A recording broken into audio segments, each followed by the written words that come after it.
আপনাদের উদ্দেশ্যে আমার কয়েকটি পরামর্শ বা নসিহা থাকবে, যেগুলো আমি ইনশাল্লাহ এখন শেয়ার করব। তো আজ 14 ফেব্রুয়ারি 2025 কোরআন হাদিসের আলোকে বেশ কয়েকটি কথা আপনাদের সামনে পেশ করব ইনশাল্লাহ।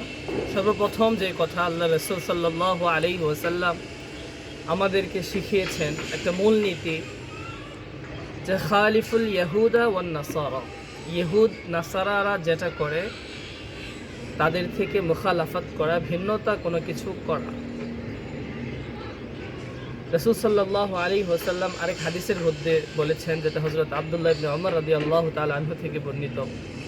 রাসূল বলেছেন, মান তাশাব্বাহা বিকওমিন ফাহুয়া মিনহুম, যে মানুষ যে সম্প্রদায়ের, যে জনগোষ্ঠীর কালচার, তাদের লাইফস্টাইল গ্রহণ করে, ওই মানুষটা তাদের অন্তর্ভুক্ত হয়ে যায়। আপনি একজন মুসলমানের সন্তান হয়ে যদি আপনি বিজাতীয় কালচার বা ভিন্ন কোনো সভ্যতার কোনো সংস্কৃতির সাথে আপনি অ্যাডাপ্টেড হন, আপনি ওটাকে নিজের হিসাবে গ্রহণ করেন, তাহলে আপনার হাসর বা আপনার শেষ পরিণতি হবে তাদের মতো। এই বিষয়ে সতর্ক থাকতে হবে। স্পেশালি আজকে 14 ফেব্রুয়ারি, গতকাল ছিল বসন্ত বরণ। এরকম বিজাতীয় কালচার যেগুলো আসলে ইসলামের সাথে না, ইসলামের সাথে যায় না, এই ব্যাপারে আমাদের সতর্ক থাকতে হবে।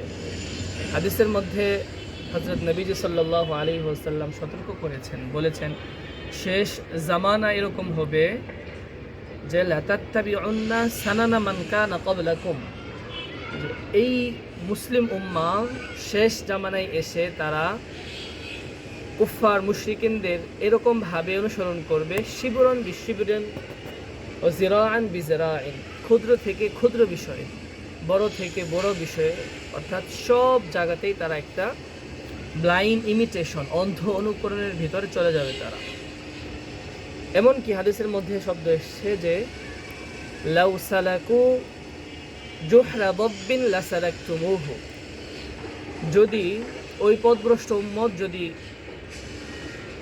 গুই সাপের গর্তে ঢুকে যায়, এটা যদি তাদের মধ্যে থাকে বা থেকে থাকে, তাহলে এই উম্মত তারাও চেষ্টা করবে যে গুই সাপের গর্তে ঢুকে যাবে। এর অর্থ কি? যেমন এক নম্বর হচ্ছে গুই সাপের গর্তে ঢোকা, এটা হচ্ছে একটা ফজল বেহুদা কাজ। দ্বিতীয় নম্বর হচ্ছে হাদিসের মধ্যে আসছে যে গুই সাপের গর্তটা হচ্ছে নাচানুর রিহ, সব থেকে ব্যাড স্মেল, দুর্গন্ধময়। এই উম্মত এরকম ইম্পসিবল বেহুদা দুর্গন্ধময় কাজ করবে। দেখেন, আল্লাহ তাআলা মুসলমানদেরকে খুব সুন্দর করে বলেছেন যে ওয়ালা তাকুনু কাল্লাযীনা নাসুল্লাহা ফাআনসাহুম আনফুসাহুম, ওয়ালা তাকুনু, তোমরা হয়ো না তাদের মতো যারা আল্লাহকে ভুলে গিয়েছে। অ্যাজ এ মুসলিম আপনি আল্লাহকে ভুলতে পারেন না। আপনার ইবাদত, মুআমালাত, মুআশারাত, আপনার চালচলন, আপনার বিহেভিয়ার, আপনার বিলিফ, আইডিওলজি, সব জায়গায় আপনাকে আল্লাহকে স্মরণ রাখতে হবে। যারা আল্লাহকে ভুলে যায় তাদের ব্যাপারে আসছে যে উলাইকা হুমুল ফাসিকুন, তারাই হচ্ছে ফাসিক, তারাই হচ্ছে ফাজির। সূরা নিসার 140 নম্বর আয়াতে আপনি যদি লক্ষ্য করেন, তাহলে আল্লাহ তাআলা বলেছেন, খুব ক্লিয়ারলি আল্লাহ আমাদেরকে ইনস্ট্রাকশন দিয়েছেন যে ওয়ালা তাকউদু মাআহুম, আপনি তাদের সাথে বসবেন না। হে মুসলিম উম্মাহ, তোমরা কুফফারদের সাথে বসবে না। এর অর্থ কি? এমন মজলিসে বসবে না, এমন কালচারের সাথে যাবে না, আল্লাযীনা ইয়াতাকাল্লামুনা বিসুইন আনিল ইসলাম, যারা ইসলাম নিয়ে নেগেটিভ কথা বলে, মকারি করে, ওয়া ইস্তাহজিউনা বিআহকামিল্লাহ, আল্লাহর হুকুম নিয়ে যারা ইস্তিহজা করে, ছোট করে, তুচ্ছ-তাচ্ছিল্য করে। দেখেন, আপনি আজকে খ্রিস্টানের কালচার নিচ্ছেন, তো ওরা কি করছে? ওরা কি ইসলামকে গ্লোরিফাই করছে? না, ওদের ইসলামের চিরশত্রু ওরা। ইসলামের হুকুম, আহকাম, কালচার, ইসলামের জীবনযাপন সব কিছু নিয়েই ওরা নেগেটিভলি ইসলামকে প্রেজেন্ট করছে। সো আপনি একজন মুসলমানের সন্তান হয়ে আপনি কীভাবে যাচ্ছেন তাদের দিকে? কোরআনের মধ্যে আসছে যে হাত্তা ইয়াখুদু ফি হাদিসিন গায়রি ইন্নাকুম ইযাম মিসলুহুম, আপনি যদি এটা করেন then you will be like them, আপনি তাদের মতোই হবেন। আপনি তাদের যে গুনাহ সেটা আপনার ঘাড়ে এসে পড়বে। সো এই ব্যাপারে হযরত মুআয ইবনে জাবালের একটি ঘটনা। হযরত মুআয ইবনে জাবাল সাহাবাদেরকে নিয়ে একটা মজলিসে বসা ছিলেন। ওই মজলিসে ইসলাম নিয়ে, ইসলামের নবীকে নিয়ে, ইসলামের কালচার নিয়ে নিন্দা না, বাট কাইন্ড অফ নেগেটিভ কথা হচ্ছিল। তো এটা শুনে হযরত মুআয ইবনে জাবাল দাঁড়িয়ে বললেন যে ও সাহাবীরা, তোমরা এতক্ষণ তোমরা এখানে কীভাবে বসে থাকতে পারো? ফাইন্না লা নুরিদু সুহবাতা মান ইস্তাহজিউ বিল ঈমান। আমরা এরকম মানুষের সুহবত চাই না, এরকম মানুষের সংস্রবে আমরা বসবো না যারা ইস্তাহজিউ বিল ঈমান, ঈমান নিয়ে যারা ইস্তিহজা করে, তুচ্ছ তাচ্ছিল্য করে, মকারি করে, ছোট করে দেখে, এরকমভাবে আমরা যাব না। আপনাকে লুকমান, সূরা লুকমানের 15 নম্বর আয়াত যদি আপনি খেয়াল করেন, দেখবেন আল্লাহ স্পষ্ট বলছেন যে ওয়াত্তাবি সাবিলা মান আনাবা ইলাইয়া, আপনি মুসলমান হিসাবে তাদের পথ গ্রহণ করুন যারা আল্লাহর দিকে ফিরেছে, যারা মুত্তাকি পরহেজগার। ওয়াকুনু মা'আস সালিহিন, আরেক জায়গায় আছে সালিহিনদের সাথে থাকুন। তাদের কালচার, লাইফস্টাইল, তাদের বিলিফ, তাদের পার্সপেক্টিভস আপনি নিন, অন্যদের আপনি নিতে পারবেন না। চমৎকার আরেকটা আয়াত আল্লাহ সূরা মাইদার মধ্যে বলেছেন, মাইদা 77 নম্বর আয়াত, আল্লাহ বলেছেন যে ওয়ালা তাত্তাবি' আহওয়া'a কওমিন ক্বাদ দাল্লু ওয়া আদাল্লু, এরকম সম্প্রদায়ের আহওয়া আপনি অনুসরণ করবেন না। সো আহওয়া মানে কি? এখানে 3টা অর্থ হতে পারে। একটা হচ্ছে রগবাত, তাদের যে ডিজায়ার্স, তাদের যে এইমস, গোলস, এটা একজন মুসলমান গ্রহণ করতে পারে না। একজন খ্রিস্টানের যে লক্ষ্য, উদ্দেশ্য, মুসলমানের সেই লক্ষ্য, সেই উদ্দেশ্য থাকতে পারে না, নেভার। দ্বিতীয় নম্বর অর্থ হচ্ছে মাফাহিম, আন্ডারস্ট্যান্ডিং। একজন খ্রিস্টান, একজন ইহুদি, একজন নাসারা, মুশরিক, তারা কোনো একটা বিষয়টাকে যেইভাবে দেখে একজন মুসলমান সেভাবে দেখতে পারে না। তাদের আন্ডারস্ট্যান্ডিং ভিন্ন। বাচ্চা জন্মদান নিয়ে তাদের হয়তো পার্সপেক্টিভ ভিন্ন, কিন্তু মুসলমানের ডিফারেন্ট পার্সপেক্টিভ আছে। সংস্কৃতি নিয়ে, কালচার নিয়ে তাদের একটা পার্সপেক্টিভ, মুসলমানদের আরেকটা পার্সপেক্টিভ। ইবাদা নিয়ে তাদের একটা পার্সপেক্টিভ, মুসলমানদের একটা পার্সপেক্টিভ। সো আপনি ব্লাইন্ডলি কাউকে অনুসরণ করতে পারবেন না। তো তাদের বিভিন্ন রকম কালচার আছে, তাদের ফেমিনিজম, আপনার ফেমিনিজম নাই, এটা হবে না।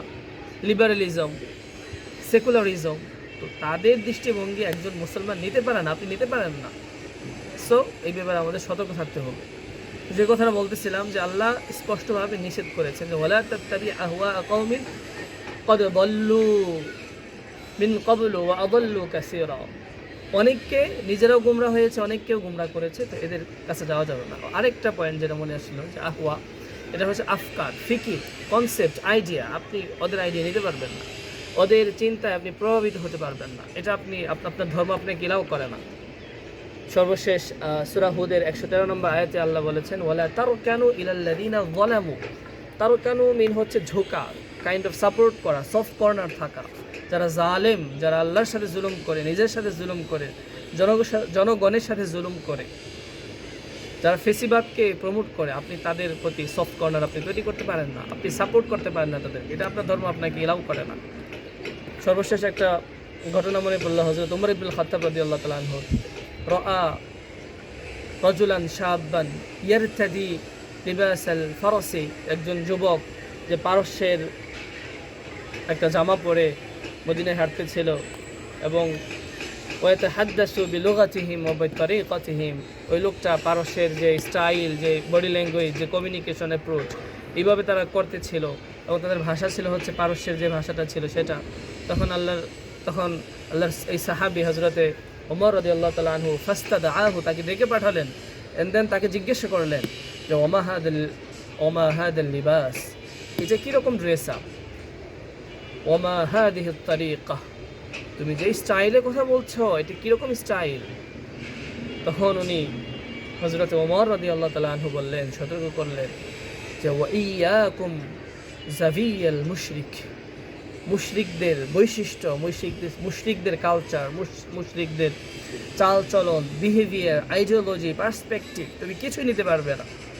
বিকজ আপনার মেইন পার্সপেক্টিভ থাকবে খালিফুল ইয়াহুদা ওয়ান নাসারা। সো দ্যাট ওয়াজ অ্যাকচুয়ালি, এটাই ছিল আমার মেসেজ আপনাদের প্রতি। সো বিশ্ব ভালোবাসা দিবস বা এরকম যত দিবস আছে যেগুলো ইসলামের সাথে যায় না, সেগুলোকে চোখ বন্ধ করে অ্যাভয়েড করতে হবে। তো সেই ক্ষেত্রে আপনাদের সঙ্গে আমার সাজেশন থাকবে, আপনি এরকম কোনো অনলাইন স্পেস হোক বা অনলাইন প্ল্যাটফর্ম, সোশ্যাল মিডিয়া বা যাই হোক, যেখানে এই জিনিসগুলো প্রমোট করা হয়, আপনাকে দূরে থাকতে হবে।